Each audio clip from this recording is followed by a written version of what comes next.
A significant trade conflict has emerged between Canada and China, reshaping economic relationships and creating ripple effects globally.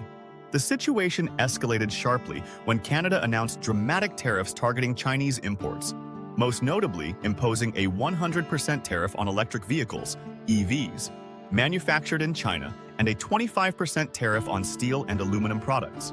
The Canadian government justified these measures by accusing China of unfair trade practices, specifically citing concerns over dumping practices that undermine local industries. Ontario, Canada's economic powerhouse, is rapidly investing in EV factories, battery plants, and technology infrastructure, aiming to secure a leading position in the green technology sector. The aggressive tariffs are designed to safeguard these investments and ensure local manufacturers can compete fairly on the global stage.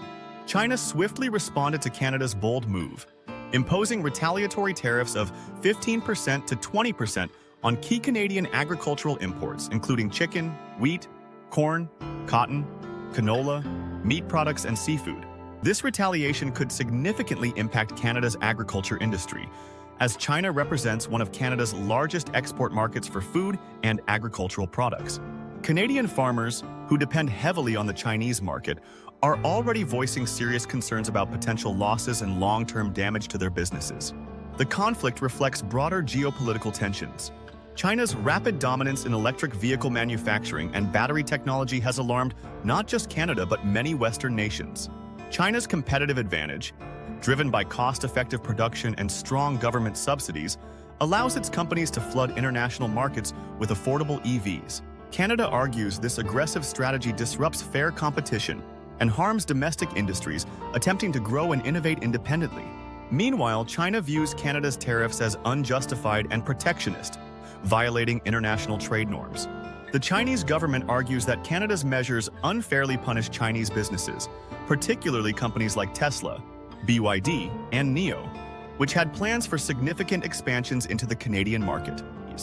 For China, the Canadian market, while smaller compared to the United States or Europe, still serves as a critical gateway to the broader North American economy. Losing access to this market represents a setback in China's global strategy. This situation has similarities to the US-China trade war, wherein the United States previously imposed heavy tariffs on Chinese steel and aluminum, citing national security concerns. Canada, traditionally known for moderate and balanced trade policies, has adopted a more aggressive stance, seemingly aligning itself more closely with the United States' approach. Observers speculate that Canada's move might be influenced by a broader strategy to strengthen economic ties with the United States and diminish reliance on China. To manage potential economic disruptions, Canada introduced an exemption process allowing certain Canadian businesses, particularly those critically dependent on specific Chinese imports, to apply for tariff relief. This mechanism provides some flexibility, but critics argue it creates significant bureaucratic complexity and uncertainty regarding eligibility. Canadian industries dependent on imported materials, especially automotive and aerospace sectors, express concerns that the new tariffs could increase production costs and reduce their global competitiveness. China, recognizing its economic leverage, has explicitly stated that it will continue to retaliate if Canada persists with its current trade stance. Additional sectors, such as wood products, paper, minerals, and further agricultural goods, could soon become targets. Given that Canada's trade with China totals billions annually, expanded retaliation could have severe economic consequences for Canadian industries already impacted by global market volatility. The broader implications of this trade conflict extend well beyond bilateral Canada-China relations. This confrontation occurs amidst growing global anxiety over economic dependency on China's dominance in green technology, battery production, and critical mineral resources. Western nations, including Canada, the United States, and members of the European Union, are increasingly wary of China's technological advancements and assertive market expansion strategies. The European Union has already initiated investigations into Chinese electric vehicles, while the United States remains embroiled in an ongoing trade conflict with China. Canada's recent moves suggest an emerging, coordinated Western response aimed at reducing dependence on Chinese imports, particularly in strategic industries critical to future economic growth and national security. Despite potential strategic merits, Canada's aggressive stance carries considerable risks. If diplomatic tensions escalate further, it could strain Canada-China relations beyond trade, impacting diplomatic cooperation on global issues, including climate change, international security, and regional stability. Furthermore, Canadian businesses reliant on China's vast consumer market may experience lasting disruptions, forced to seek alternative markets or face significant financial losses.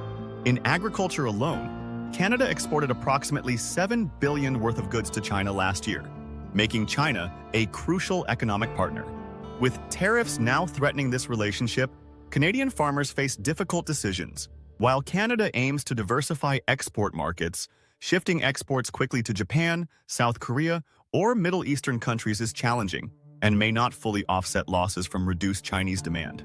Additionally, the tariffs targeting steel and aluminum imports from China could indirectly affect numerous Canadian industries, increasing costs for auto parts, airplane components, and construction materials. Canadian industry leaders have voiced apprehensions, suggesting that without affordable Chinese materials, Canadian manufacturing could face severe setbacks and reduced global competitiveness.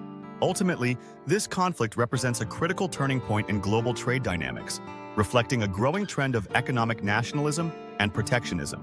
While Canada's tariff strategy seeks to promote domestic manufacturing and protect local jobs, the immediate economic fallout, including retaliatory tariffs and market uncertainty, might undermine these very objectives. This escalating trade friction also raises essential questions.